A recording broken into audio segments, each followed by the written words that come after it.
नमस्कार दोस्तों, मेरा नाम दिव्य है और आज हम बात करेंगे स्लीप एपनिया के बारे में या फिर खर्राटे लेने के बारे में, जिसको कोई कभी एक्सेप्ट नहीं करता है।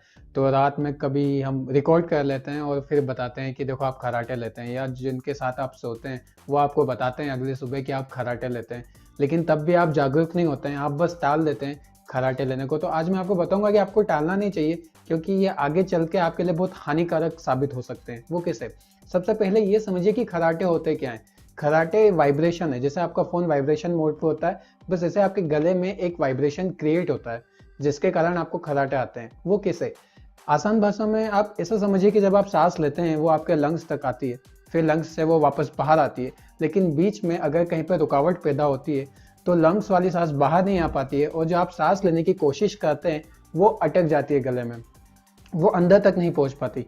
तो 3 या 5 सेकंड के लिए ऐसा होता है, और इस 3 से 5 सेकंड के बीच में जो आपका यूविला होता है, एक छोटा सा स्ट्रक्चर होता है हमारे गले में, जब आप मुंह खोलते हैं तो वो दिखता है लटकता हुआ, तो वो वाइब्रेट करता है और जो आवाज़ आती है उसको हम खर्राटे कहते हैं। अच्छा, अभी कितना हानिकारक हो सकता है, तो मैं आपको बताना चाहूँगा कि जब किसी की सांस ही रुक जाए 3 से 5 सेकंड के लिए भले ही, तो आप समझ लीजिए कि ऐसा बार बार होता रहता है, पूरी रात होता है।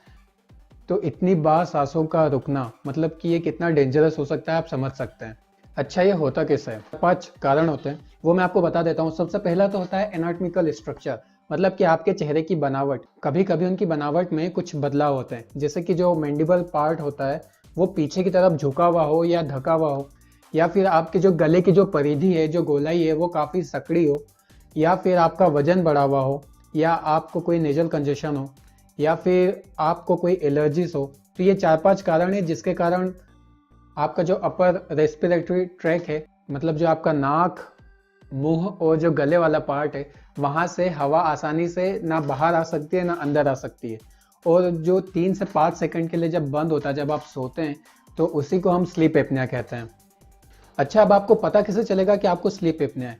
तो इसके लिए तो आपको डॉक्टर के पास जाना पड़ेगा, लेकिन उसके पहले आप पता करेंगे 3 या 4 तरीकों से। क्या आपके आसपास के लोग आपसे शिकायत करते हैं कि आप रात में खर्राटे लेते हैं, या आप जब दिन में होते हैं तो आपको क्या आलसीपन आता है, या फिर आपका मन नहीं लगता है, आपका मूड बार बार चेंज होता है, आपको दिन भर नींद आती रहती है, जैसे आप गाड़ी चला रहे हो और आपको अचानक से नींद आ गई, आपका कंट्रोल ही नहीं है, आपका मन नहीं लग रहा है, आप अपना कंसंट्रेशन खो रहे हैं, आपको दिन भर सिर दर्द हो रहा है, मतलब हेडेक हो रहा है।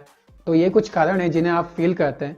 तो आप इन्हें जैसे ही फील करें तो आप गूगल पे नहीं सर्च करें, क्योंकि वहाँ पे इतनी सारी इन्फॉर्मेशन होती है, तो आप कंफ्यूज हो जाएंगे, और कई बार बहुत सारी बीमारियों के लिए सिम्टम्स मैच हो जाते हैं।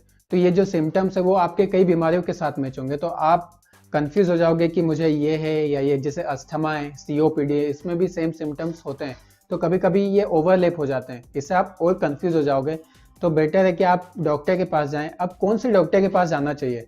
आपको अपने आसपास ईएनटी डॉक्टर को ढूंढना पड़ेगा। अब ईएनटी क्या होता है? ईएनटी होता है ईयर, नोज और थ्रोट, मतलब गला। तो आपको इस डॉक्टर के पास जाके अपनी ये सारी जो कंप्लेंट्स है ये आपको उन्हें बतानी है। अब ये कंप्लेंट सुनने के बाद डॉक्टर क्या करेंगे?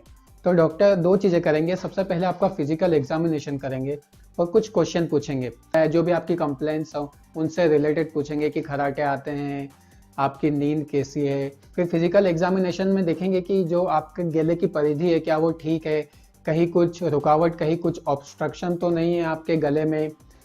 गले में एक दूरबीन डाल के देख सकते हैं कि कहीं कुछ रुकावट तो नहीं है।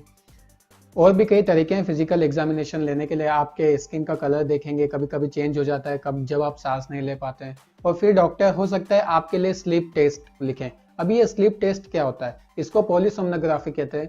इसमें असल में ये होता है कि आपको डॉक्टर बुलाते हैं और 6 से 7 घंटे के लिए आपको सोने के लिए कहते हैं, और उसमें आपका ईसीजी, ईईजी और आपकी स्लीप देखते हैं। जिन्हें नहीं पता कि स्लीप क्या होता है, तो मैंने लास्ट वाले वीडियो में बताया है कि स्लीप क्या होता है। उसके 2 टाइप होते हैं, एक NREM, non rapid eye movement, और REM, रैपिड आई मूवमेंट। तो आप वो जाके देख लें। तो आपकी स्लीप की स्टडी करते हैं कि आप कितनी बार उठते हैं रात में घबरा कर, या कितने बार आपकी जो सांस है उसमें रुकावट पैदा होती है। तो ये सब नोट करके एक पूरा आपका रिजल्ट तैयार किया जाता है, और फिर आपको ट्रीट करते हैं। तो देखो, अब आप प्रॉब्लम तो समझ गए हो कि प्रॉब्लम कहाँ हो रही है, तो उसे ठीक करना आसान हो जाएगा। तो तो पहला जो गोल होता है कि आपका जो रेस्पिरेशन है, जो आपकी सांस लेने की जो क्षमता है, उसे ठीक किया जाए, उसे रेगुलेट किया जाए। अभी आपके रिजल्ट पर डिपेंड है कि डॉक्टर ने आपको क्या क्या जांच करवाने का कहा है।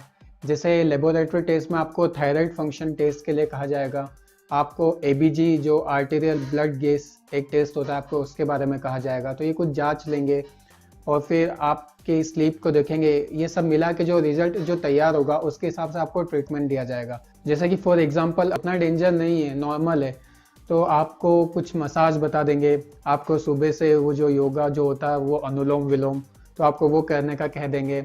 आपको डाइट चेंज करने का कह देंगे, थोड़ी बहुत एक्सरसाइज कर ले, ठीक है।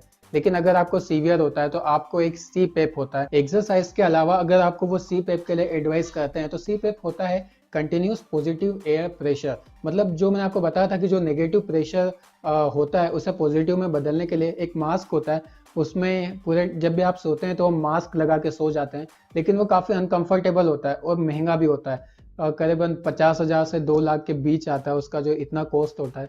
और एक होता है ओवेंटस, असल में मास्क होता है। आप आपके डेंटिस्ट के पास जाएं, वो आपको एक 3D इमेज तैयार करके देंगे आपके दांतों के साइज के हिसाब से, और एक छोटा सा डिवाइस देंगे जिसे आप रात में लगा के सो जाए, तो उससे आपको सांस लेने में आसानी रहेगी। अच्छा, जो लास्ट में आता है कि बहुत ही ज़्यादा प्रॉब्लम है या आपके टॉन्सिल्स बड़े हो गए हैं, पीछे से कुछ और प्रॉब्लम है, तो फिर सर्जरी के लिए डॉक्टर आपको एडवाइस करते हैं। जैसे कि टंग सस्पेंशन होता है।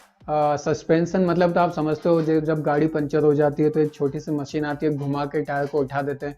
बस वैसे ही वो क्या करते हैं कि जीप का जो हिस्सा है, जो हमारे तालू वाला हिस्सा है, तो यहाँ पे एक हल्का सा कट लगा के सारी चीज़ों को उठा देते हैं, क्योंकि वो चीज़ें रात में सोते समय पीछे की ओर चली जाती है, झुक जाती है, तो उसे उठा देते हैं। उसको टंग सस्पेंशन सिस्टम बोलते हैं, जीभ को उठाने वाली प्रक्रिया। अच्छा, इसके अलावा सर्जरी में और भी काफ़ी प्रकार की सर्जरी होती है, तो बेहतर है कि आप जाएं और अपना इलाज कराएं, खर्राटे को सीरियसली लें। मैं आपको डरा नहीं रहा हूं, आपको बस मैं जागरूक कर रहा हूं, क्योंकि इसके जो कॉन्सिक्वेंसेस है वो आपके पूरे शरीर पर प्रभाव डालते हैं। जैसे कि फॉर एग्जांपल न्यूरोलॉजिकल प्रभाव देखें तो इंट्राक्रेनियल प्रेशर बढ़ जाता है, आपके हार्ट में सिस्टेमिक हाइपरटेंशन हो जाता है। अच्छा, और आपकी किडनी पे भी इसका असर होता है। जैसे कि जिनको ओएसए मतलब कि ऑब्स्ट्रक्टिव स्लीप एपनिया होता है, उनको प्रोटीन यूरिया हो सकता है, उनकी मौत की संभावना रात के समय ज़्यादा होती है। उम्मीद है दोस्तों इस जानकारी को आप उपयोग में लाएंगे और अपने आसपास वाले लोगों को आप और जागरूक करेंगे। तब तक स्वस्थ रहें, सलामत रहें, मस्त रहें और खर्राटे को सीरियसली लें।